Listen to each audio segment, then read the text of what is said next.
Pourquoi Dieu n'a-t-il pas détruit Satan?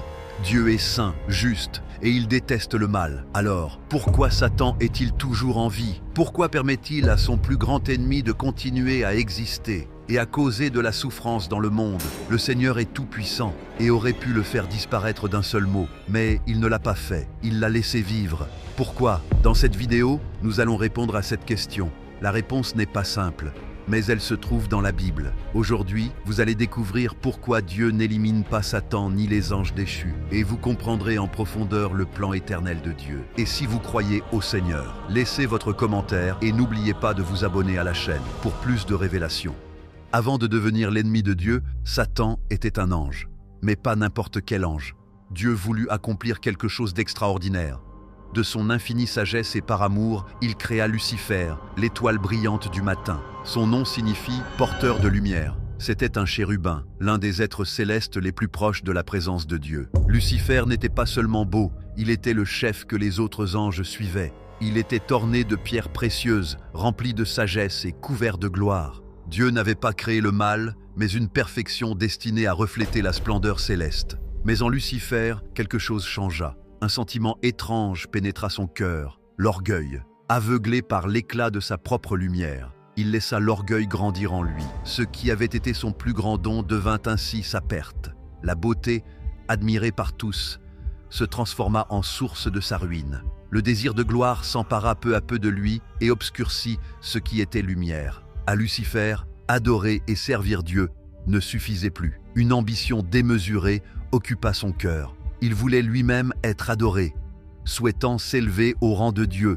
ou plus haut encore. Alors il dit « Je monterai au ciel, j'élèverai mon trône au-dessus des étoiles de Dieu, je serai semblable au Très-Haut. » Lucifer cessa de vouloir servir, il voulut être adoré. Il refusa désormais de refléter la gloire de Dieu. Il désira sa propre gloire. C'est à partir de ce moment-là que l'équilibre fut brisé. Lucifer n'était plus un serviteur, il devint un rebelle. Et il n'agissait pas seul.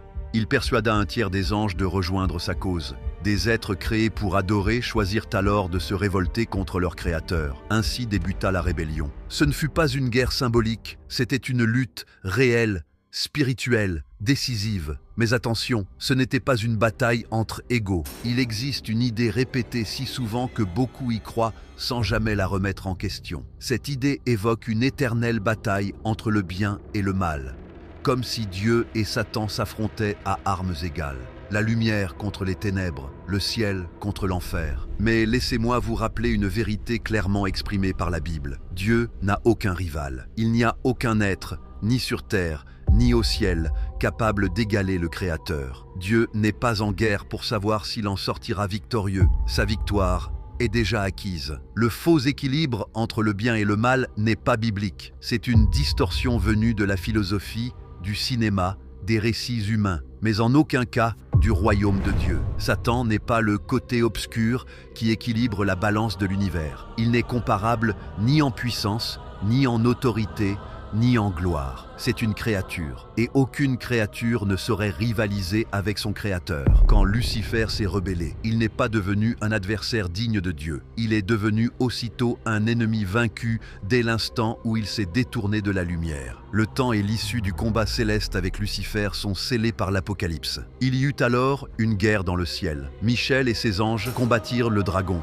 Le dragon combattit, lui et ses anges. Satan ne vient pas seul, il est suivi par toute une armée d'anges déchus. Mais face à lui se tient le défenseur du royaume, le guerrier fidèle.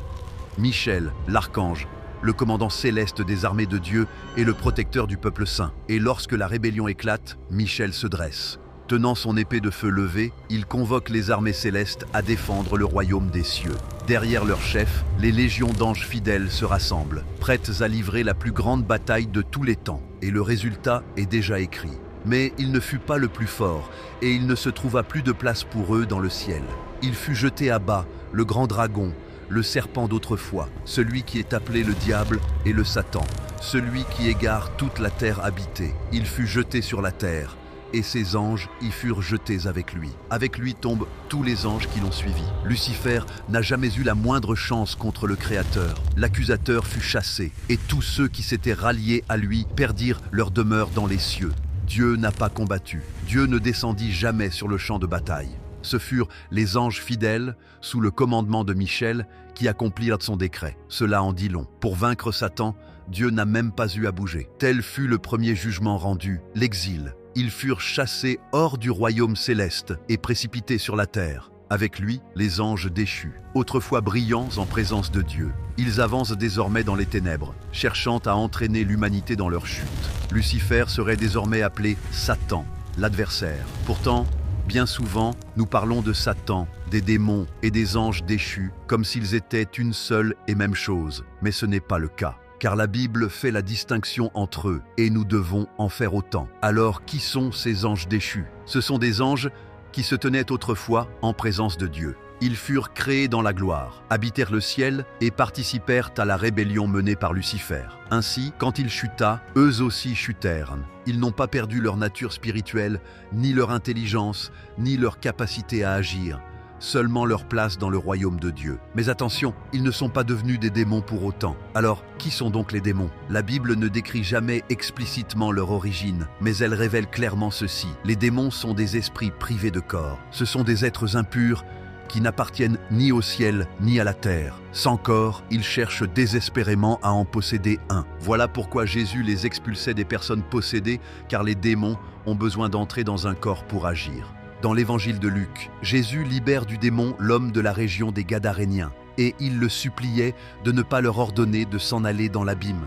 Il supplie qu'on les laisse entrer dans un troupeau de porcs. Cela révèle clairement leur réalité. Ils errent, recherchent et possèdent. Les anges déchus, eux, n'ont pas besoin d'un corps. Leur rang diffère, puisqu'ils proviennent de l'ordre céleste. Ils conservent une hiérarchie, une structure, une influence. Ils ne dérivent pas sans but, mais agissent avec organisation. Paul l'exprime clairement. En effet, ce n'est pas contre le sang et la chair que nous luttons, mais contre les principats, contre les autorités, contre les pouvoirs de ce monde de ténèbres, contre les puissances spirituelles mauvaises qui sont dans les lieux célestes. Ces principautés et ces puissances sont des anges déchus. Ils prennent position, agissent avec stratégie, et leur chef, Satan, n'a pas perdu son trône de ténèbres. Cette distinction est essentielle, car si les démons s'attaquent aux individus, les anges déchus, eux, influencent des systèmes entiers, des royaumes, des structures, des gouvernements, des cultures. Mais c'est ici que beaucoup s'étonnent. Pourquoi Dieu le permet-il? Pourquoi ne les a-t-il pas détruits? Ils ont seulement été précipités sur la terre. Depuis lors,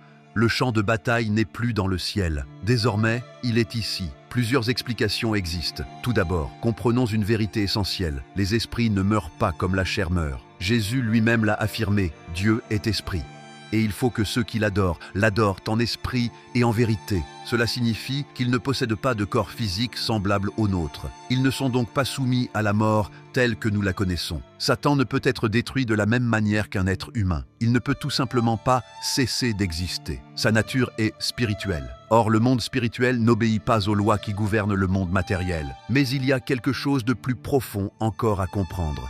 Dieu est juste, et dans sa parfaite justice, nul n'est exécuté sans avoir d'abord été jugé. Et leur temps n'est pas encore venu. Ils n'ont pas encore subi leur jugement, car ils ont été créés comme êtres spirituels éternels. Dieu a permis que, pendant un temps, leur activité continue jusqu'à ce que vienne le jour fixé. Oui, même Satan sera jugé, non par manque de preuves, mais parce que le jugement fait partie de l'ordre divin. Le jugement n'est pas qu'un châtiment, il est une proclamation publique de la vérité. C'est la révélation de la justice divine face à tout l'univers. C'est pourquoi l'Apocalypse nous parle du grand jour du jugement, un jour où tout sera dévoilé, où chaque être, ange comme humain, rendra compte de ses actes. Personne ne pourra dire qu'il n'a pas eu sa chance, qu'il n'a pas été entendu ou traité avec justice. Ce jour n'est pas encore arrivé, mais il est écrit, et il viendra. Alors, pourquoi Dieu a-t-il permis à Satan de vivre? Parce que Dieu ne pense pas comme nous.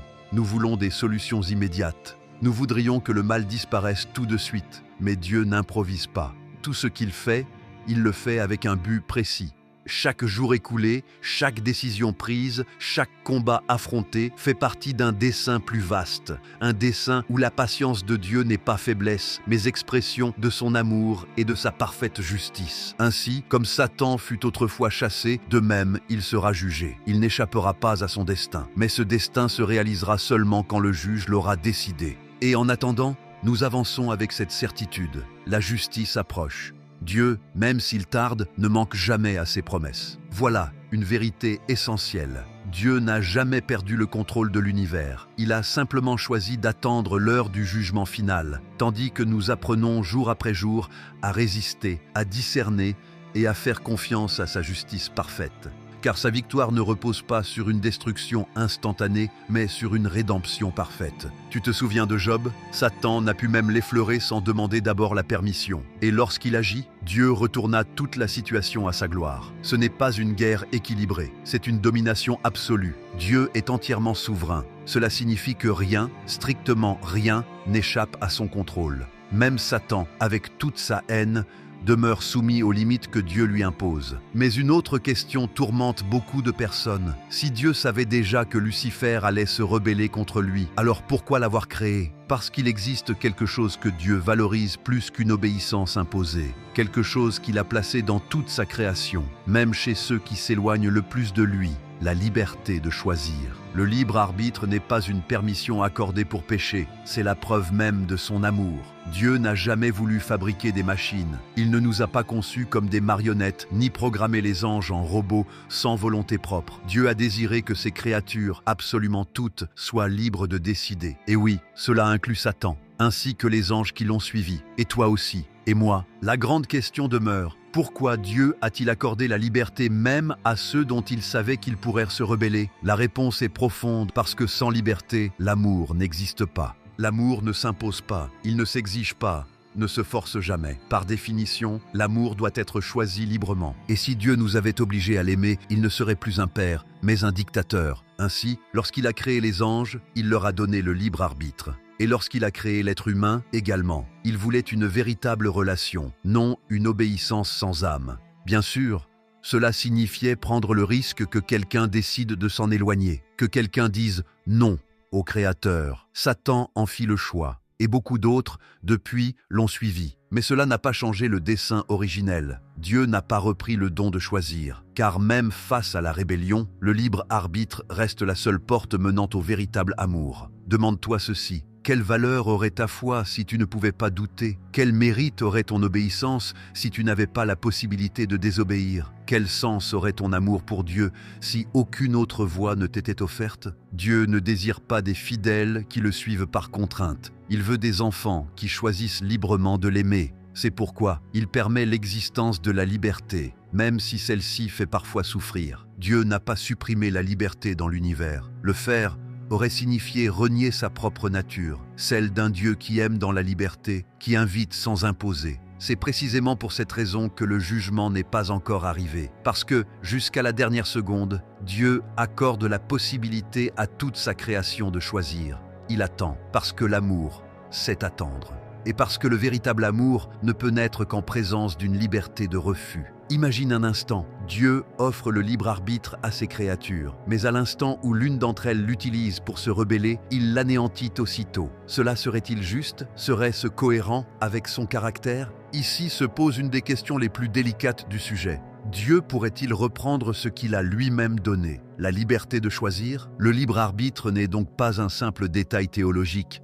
Il constitue une composante essentielle du plan divin. Si Dieu avait éliminé Satan immédiatement après sa rébellion, il aurait en pratique annulé cette liberté qu'il avait lui-même offerte. Ce serait comme dire « Tu es libre, mais si tu ne choisis pas ce que j'attends de toi, tu meurs sur le champ ». Ce n'est pas de la liberté, c'est une manipulation déguisée en choix. C'est ici que beaucoup trébuchent. Ils s'attendent à ce que Dieu agisse comme un juge humain. Sanction immédiate, justice expéditive, problème rapidement réglé. Mais Dieu ne raisonne pas comme nous. Sa justice ne connaît pas d'impulsivité. Sa sainteté ne réagit jamais par désespoir. Dieu ne punit pas par réflexe. Il juge toujours dans un but précis. Voilà pourquoi il n'anéantit pas Satan, ni les anges qui s'étaient rebellés avec lui. Car les supprimer aurait signifié retirer toute signification au libre arbitre. À quoi bon offrir une liberté si chaque mauvais choix entraîne une destruction immédiate? Dieu respecte même les décisions qui l'offensent profondément. Cela ne signifie pas qu'il les approuve, cela signifie simplement qu'il reste fidèle à son dessein. Voici l'un des mystères les plus difficiles à accepter. La liberté que Dieu accorde peut aussi conduire au chaos. Cependant, il continue de l'offrir. car son amour ne cherche pas à te contrôler, il veut te transformer. Et la véritable transformation ne peut avoir lieu que lorsque tu choisis Dieu par conviction, jamais par peur. Si Dieu avait détruit Satan immédiatement, le reste de la création n'aurait rien appris. Il y aurait eu de la crainte, mais pas de fidélité, de l'obéissance, mais pas d'amour. Un châtiment instantané aurait produit le silence, mais non la sainteté. Une obéissance contrainte, mais non la rédemption. Or Dieu ne veut pas d'un ciel peuplé d'êtres obéissants sous l'emprise de la peur. Il souhaite un royaume rempli d'enfants transformés par la grâce. Alors serait-il possible qu'il y ait un dessein caché ? Serait-il concevable que Satan lui-même serve d'instrument ? Cette idée peut nous sembler difficile à accepter, pourtant elle est biblique. Lorsqu'on l'observe avec les yeux de l'esprit, une vérité se révèle. Et si Satan, même dans sa rébellion, servait encore un dessein au cœur du plan divin ? Non que Dieu approuve ses actions, non que Dieu tolère sa méchanceté, mais simplement parce que Dieu, dans son infinie souveraineté, peut prendre ce que l'ennemi utilise pour détruire et l'employer comme un outil destiné à sa gloire. Et le meilleur exemple de cela, c'est Jésus. Dès le début de son ministère, Satan fut présent. Pas comme un allié, mais comme un obstacle, comme une épreuve, comme un feu purificateur. Jésus fut conduit au désert par l'Esprit Saint afin d'y être tenté. Pendant 40 jours, Satan vint lui faire face. Il lui offrit du pain lorsqu'il eut faim. Il lui proposa la renommée, le pouvoir, la domination, tout ce que le monde adore. Mais Jésus ne céda pas. Il répondit par la parole, « Il est écrit ». Il résista à chaque tentation en restant ferme. Par là même, il affirma clairement une chose, il était le seul digne. Car seul celui qui a vaincu la tentation peut porter le péché du monde. Pour nous sauver, Jésus devait mener la vie que nous étions incapables de vivre, puis accepter de mourir à notre place, chargé de nos fautes. En surmontant la tentation de Satan, Jésus prouva qu'il était bien cet agneau sans défaut. Et si la tentation au désert n'était pas une interruption dans le plan, mais plutôt une partie essentielle de ce plan, Satan pensait affaiblir Jésus. Mais en réalité, il certifiait son autorité, car ni la faim, ni le pouvoir, ni la gloire du monde ne pouvaient détourner le Fils de Dieu de sa mission. Et plus tard, à nouveau, dans les derniers jours de Jésus, Satan réapparaît. Cette fois, c'était dans le cœur de Judas, le disciple qui allait le trahir, celui qui livrerait le Messie pour quelques pièces d'argent. Alors Satan entra en Judas, celui qu'on appelle Iscariote, et qui était du nombre des 12. C'est lui qui sema le germe de la trahison. Lui qui précipita Jésus vers le Golgotha. Mais voici ce qui est troublant. Comment Jésus aurait-il donné sa vie pour les péchés du monde, si personne ne l'avait livré? Comment y aurait-il eu la croix sans la trahison? Et comment y aurait-il eu rédemption sans la croix? Une fois encore, Dieu utilise le pire de l'ennemi pour l'intégrer à son dessein éternel. Non parce que le mal serait bénéfique, mais parce que Dieu peut se servir même de son adversaire pour accomplir son plan parfait. Dieu a permis que Satan subsiste car, même dans sa méchanceté, le diable finit sans le vouloir par servir les desseins divins. Cela ne fait pas de Satan un serviteur fidèle, mais bien un ennemi vaincu, qui aide malgré lui à réaliser le plan qu'il croyait détruire. Voici alors une leçon pour chacun de nous. Rien de ce que l'ennemi dirige contre toi n'échappe au contrôle de Dieu. Ni la tentation, ni la trahison, ni la douleur. Tout peut être racheté. Tout peut être utilisé, car les desseins de Dieu ne connaissent aucune faille. Même les souffrances que nous traversons entrent dans ses plans, bien que sur le coup, elles nous paraissent injustes et incompréhensibles. Dans ces blessures profondes, dans ces moments où tu t'es demandé « Où est Dieu maintenant ?» Il était là, utilisant même ta douleur dans une histoire plus vaste, dont tu ne vois pas encore toute l'étendue. Cela t'est-il arrivé? As-tu vécu quelque chose qui semblait injuste ou incompréhensible, mais qu'avec le temps tu as compris que Dieu avait transformé en bénédiction? Raconte-nous ton expérience dans les commentaires. Ton histoire peut éclairer d'autres personnes et ton témoignage devenir le signe qu'ils attendaient. Souviens-toi, l'ennemi blesse, mais Dieu transforme. Pourtant, il existe un mot qui traverse toute la Bible, du début à la fin. Une parole qui définit Dieu au-delà du jugement, au-delà de la puissance, au-delà même du ciel, l'amour. Jésus l'expliqua clairement à travers l'une des paraboles les plus touchantes, celle du fils prodigue. Un père avait 2 fils. L'un d'eux exigea son héritage avant l'heure et partit loin. Il gaspilla tout, son bras très bas. Et pourtant, lorsqu'il décida finalement de revenir, le père ne le repoussa pas. Il l'attendait, de loin, les bras grands ouverts. Voilà qui est Dieu. Et voici que surgit une question profonde. Ce même amour n'aurait-il pas pu s'étendre aussi aux anges déchus? Nous n'en savons rien de certain. La Bible ne dit pas clairement s'ils peuvent regretter, mais elle révèle une chose. Dieu ne les a pas détruits, et cela en dit déjà beaucoup. Car si Dieu était seulement justice immédiate, le jugement serait tombé à l'instant même. Or, ce ne fut pas le cas. Les anges déchus furent expulsés, mais ils continuèrent d'exister. Et cela ne peut signifier qu'une seule chose. Dieu a choisi d'attendre. Est-ce de la compassion, de la patience, de l'amour?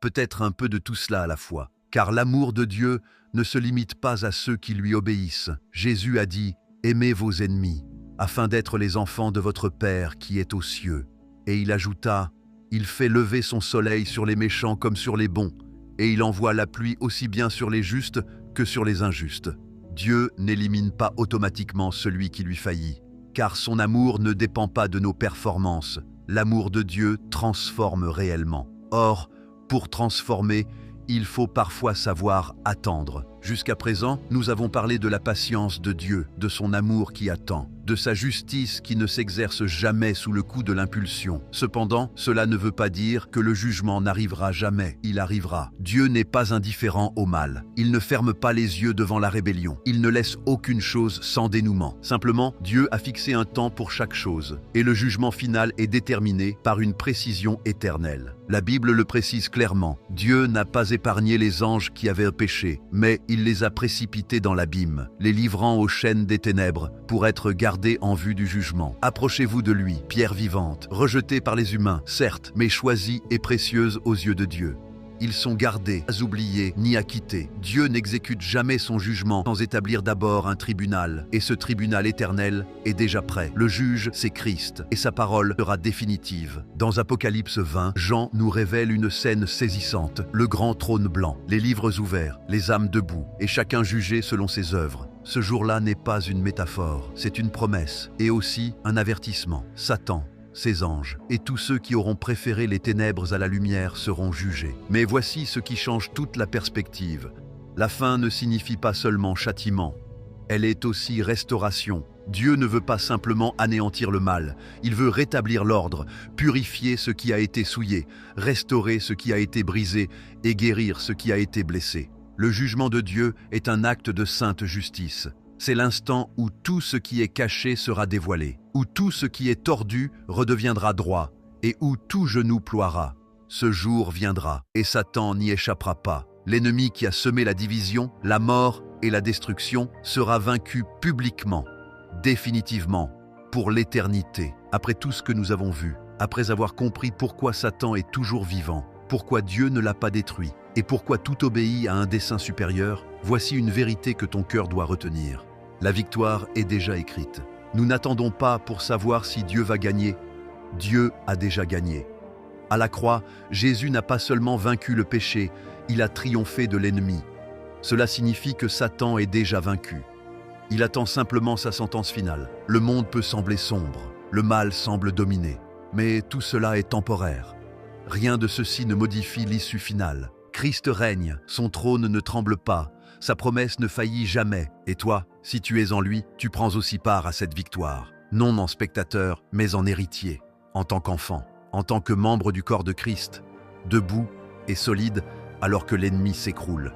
Ce qui avait débuté par une simple question « Pourquoi Dieu ne détruit-il pas Satan ?» nous a conduits à découvrir une vérité encore plus grande. Dieu n'a pas encore détruit l'ennemi car il avait un plan. Un plan où se révèle son amour, sa patience, sa justice et son parfait contrôle. Et ce plan n'est pas terminé. Le jugement viendra, la restauration sera totale. Le royaume de Dieu sera établi pour toujours. Toutes les larmes seront essuyées. Il n'y aura plus ni mort, ni cri, ni douleur. Car ce que Dieu a commencé, il l'achèvera et il le fera dans une victoire glorieuse. Amen. Si cette vidéo t'a aidé à mieux comprendre le plan divin, clique sur j'aime.